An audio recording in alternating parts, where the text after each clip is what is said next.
Yan, napaka-practical na example na sinabi ko. Pero ano pa po ba yung mga salita ng pag-asa na nais na pagdating? Kuya, gusto mo mag-share? Hindi na po kami gusto na nag-share eh. Pwede mo i-share sa group yung ano ba yung kuya? Ay, diba? Kasi may i-express sa akin na medyo nawala siya ng ilang buwan na. Kuya, take off buwan. Diba? So, we welcome again. May mga bago na kasama. So, back to our main question. All people need to hear words of hope. Tama po ba yun? Nag-agree po ba tayo dito? Sino po ba dito ayaw makarinig ng salita ng pag-asa? Gusto makarinig ng salita ng doomsday? Nakawalang pag-asa? Mga piton yun. Meron din ba? Mga piton? May mga piton meaning. So, agree po tayo na all people need to hear words of hope. Diba? Nakakangiti yun eh. Nakakabigay ng nakakataas na moral. Where will they find hopeful words? So where? Saan nga po ba natin matatagpuan? May nais po bang sumagot? Saan? Saan daw natin matatagpuan? Yung mga salita ng pag-asa? May nais po? Kahit gusto mo. Joy to. Para ba? Kakita na tayo ng joy to the world. Saan natin makapapamahanap yung pag-asa? Ayan. Ate Jeanette. Asa natin, di ba lagi nasa natin Diyos? Kailangan natin na sinabi no? Doon sa introduction ng Marcos 1, ang sabi niya, ito ang magandang balita tungkol kay Kristo ang anak ng Diyos. Ulihin Ate Moy. Ayan, napakadaling tandaan. Marcos 1:1. Na siya, anak ng Diyos, yun ang mabuting magandang balita. Natin marinig. At dahil doon, tapos na, meron na tayo lahat na, no? Kasi doon may kapayapaan, kayaman. So ito po yung sana natin natin ang challenge sa ating lahat na yung goals natin to encounter Isaiah's words of hope, goodness, and rejoicing. Sana masaya tayo parati.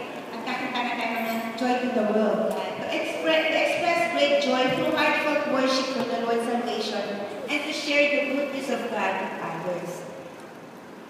Yan po yung siguro iiwan sa ating challenge, sa ating lesson ngayon. Sana sa ating paghanap sa Panginoon Diyos bilang siya yung nag-ahari ay ma-share din natin sa iba.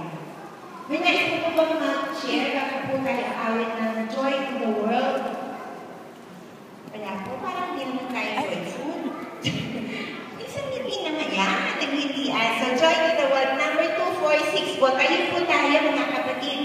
246. Opo. Tutugtugan po tayo ni Ate Jeanette. Tapos tayo po ay ano na natin? Page 246 po sa gitna na nandiyan po may mga number 246. Sige, umupo muna tayo sa last page. Sige po, tayo po kumanda. Awitin po natin ang may kagalahan. Sige po.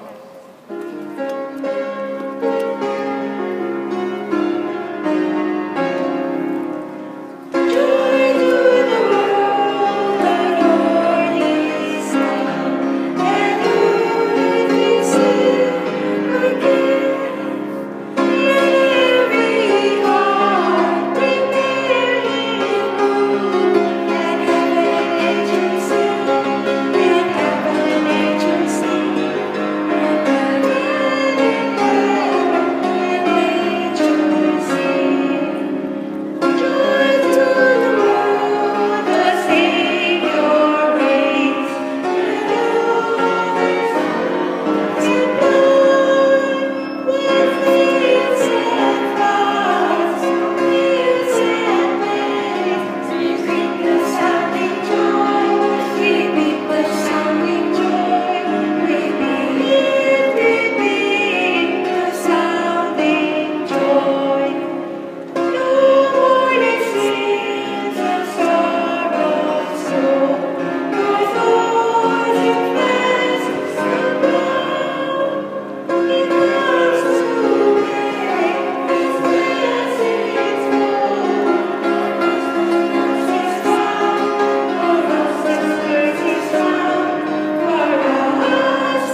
Sheila, si Juliet, at syempre si Kuya August na nandito ngayon. Sige po, tayo po'y magmuyo, tayo po'y manalangin, tayo po'y tumayo. Ihatap po natin ang ating mga puso sa ating pananampalatayang umaga. Dakilang Diyos, tunay nga po, maraming salamat dahil kayo po ang naghahari sa aming buhay. Nawa Panginoon, kayo po maghari patuloy sa aming mga puso, kayo po maghari sa aming mga buhay, kayo po maghari sa aming pamilya, sa aming opisina, sa aming komunidad, kayo po maghari sa aming iglesia. Maraming salamat po sa napakagandang mabuting balita na muli ay aming na pag-aralan ngayon at nawa Panginoon ay tunay na bigyan mo kami ng kalakasan na nagmumula sa iyo ng kapangyarihan upang ikaw ay aming ma-share, Panginoon, ang magandang balita na ito na kayo po ang naghahari sa buong sanglibutan, na kayo po ang aming tagapagligtas at tanging Panginoon.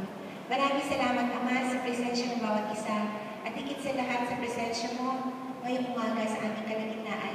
Salamat, Panginoon, sa pribilehiyo, sa kalayaan na aming tinatamo at kami nakapagtipon-tipon at nakapagsamba sa iyo. Panginoon, salamat po dahil patuloy kang nangungusap sa aming mga buhay.